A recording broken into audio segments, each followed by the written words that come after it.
Today, spot Bitcoin ETF issuers surpassed Satoshi Nakamoto to become the largest holders of the cryptocurrency. And Alex Thorn of Galaxy Digital discusses the crypto market's retreat from recent highs and whether quantum computing headlines out of Google are spooking crypto investors.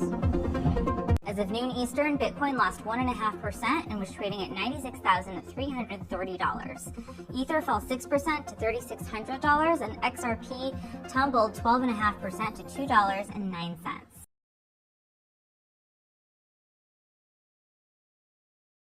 All right, a quick update on Bitcoin ETF. Asset managers behind those funds in less than 1 year since their launch have become the largest holders of Bitcoin. Asset managers now hold about 1,104,000 Bitcoin, just surpassing holdings of anonymous founder Satoshi Nakamoto, who is said to control 1,100,000 Bitcoin.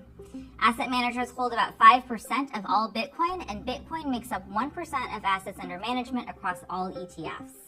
These funds began trading in the U.S. back in January. The launch was marked as a milestone in getting institutional interest and even adoption into the cryptocurrency.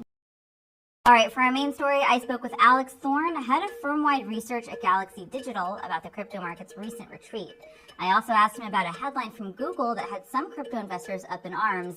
The tech giant unveiled a new quantum computing chip dubbed Willow, which Google says is a major milestone. That had some worried it could spell trouble for the cryptographic technology that keeps Bitcoin secure. I asked Thorn about that point. All right, Alex, it is great to see you. Thank you for joining us today. Let's start with what's going on in the market today. A big week last week, a little reversal today and yesterday. What do you make of it? I mean, you've seen some big liquidations that have enhanced the drawdown, but I think anytime an asset moves up so quickly as it did, Bitcoin was up 40% in November, it's rational to see people take gains, to see some resistance at key psychological levels like 100K. I don't think it changes anything about even the near-term sort of thesis for Bitcoin, but absolutely some volatility happening the last few days. I think you'll see it, recover and move higher. Obviously, a lot of bullishness heading into 2025, but just looking at these last couple of weeks of the year, where do you expect to see us finish for Bitcoin at the end? It's honestly hard to say. It's probably called two likely outcomes. One, more volatility and chop in and around or slightly below the 100K level. And then one where, if we really see that dam break higher above 100K, we were close. We got to about $104,000 Bitcoin. I think it could be a pretty rapid move higher after that. But again, it's really, I think the market knows that it's supposed to anticipate many bullish catalysts, and we're just sort of trying to price where that is and react to news as it happens. But I would say around here, around 100K is very likely. But I wouldn't expect any significant downside from where we are now. Next question, you kind of just touched on this, but we are in this natural period of digestion after 100K. Is there anything in particular that you are tracking, or that any of us should be tracking as we look at it? I guess the question is, what would make Bitcoin and the crypto market broadly kind of resume its uptrend heading into next year? Additional announcements from corporates or nation states about adoption of Bitcoin would certainly, I think, cause the market to react. I think it's very possible and even possibly likely that you'll start to see that happen over the next couple months. Any kind of further clarity from the incoming Trump administration on regulatory policy. You've started to see some really positive stories about the new SEC chair nominee, Paul Atkins, and his history. I saw today a story that he had blamed the U.S. for FTX's failure, referring specifically to the inability to properly regulate crypto exchanges onshore, having pushed people to an offshore venue like that. That's very consistent with how the industry thinks. So yeah, I think more clarity, more adoption stories could definitely move the needle here. Macro changes in the macro environment could also have an impact. Sticking with adoption, Microsoft's board meeting is today, and we saw the news that there are some who are pushing for Amazon to make the same or a similar consideration at its board meeting.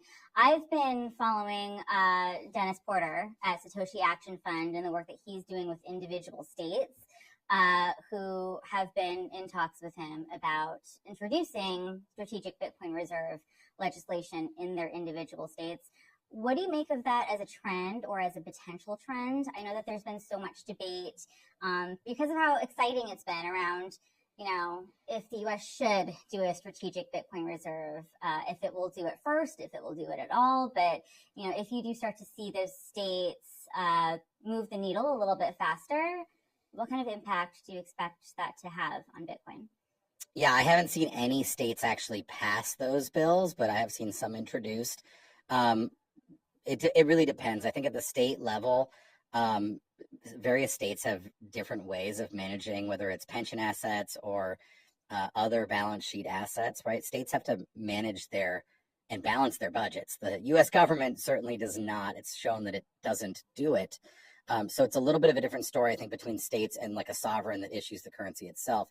When it comes to any type of portfolio, corporate, individual, institutional, national, the facts about Bitcoin's historical performance hold true.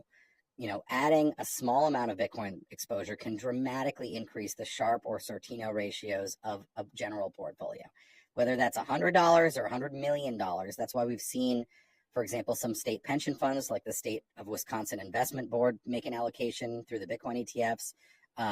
That holds true. It doesn't really matter the size. So I think it's reasonable for large allocators to look at this. And again, that's obviously historical data. But Bitcoin has consistently moved higher over its 15-year lifespan. In terms of the national strategic Bitcoin reserve idea, there's a lot of proposals being floated like this. I think in the end, every global fiat reserve currency has eventually been dethroned or failed in the history of the world. So I think if our politics could be ready to discuss this, which is a big open question, it's reasonable to wonder about what might come after the dollar, or to think about, by the way, if our competitors, allies, or adversaries are going to do something similar, to look at the game theory there and wonder what the policy should be, which I think is part of the reason you're seeing that discussion sort of heat up. All right. Hard pivot now. Yesterday, Google announced its quantum chip Willow. I don't know how closely you're following this one, but that sent a bunch of people, at least on Crypto X. It has some fearful that, Bitcoin private keys could potentially be decrypted, which would, of course, allow for potential unauthorized access to Bitcoin wallets. What do you make of this? Or at this point in that potential story, what is it that viewers of this show need to know at this point? Yeah, there is no current threat to Bitcoin's encryption or cryptography or any real modern cryptography today. Quantum computing, now there could be some time in the future, and I would say the most aggressive estimates for when that could be a concern that I've ever seen are 10 to 20 years, and that's the most aggressive.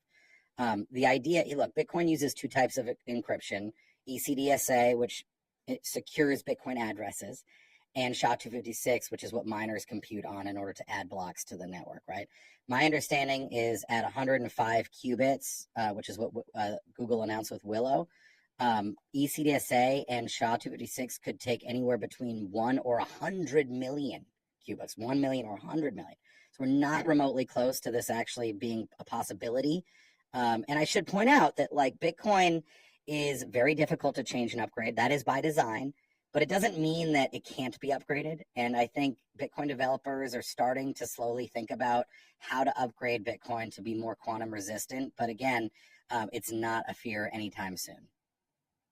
And I've got to know what you make of XRP. We don't talk about it very much here. You and I have never talked about it very much, but it did really rip after the election. And even when you saw that pause in the, call them blue chip crypto assets, Bitcoin and Ether, XRP just kept going and going. So what is behind that, and how much room does that have? Oh man, XRP, a blast from the past. I think I've never been a big fan of XRP, the asset. I think it's never really had a clear product market fit despite a lot of marketing. However, Ripple did win a key part of their lawsuit that the SEC had brought against them related to secondary token trading.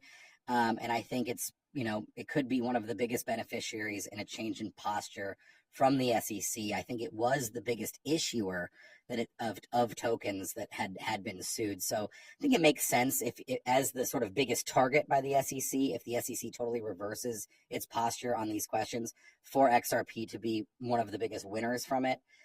In general, pretty low float, trading at a huge valuation, well above some major corporations. I think so far still with quite little to show for it, but the market is looking for ways to express optimism about the new administration, and in that sense, XRP was a good target for that.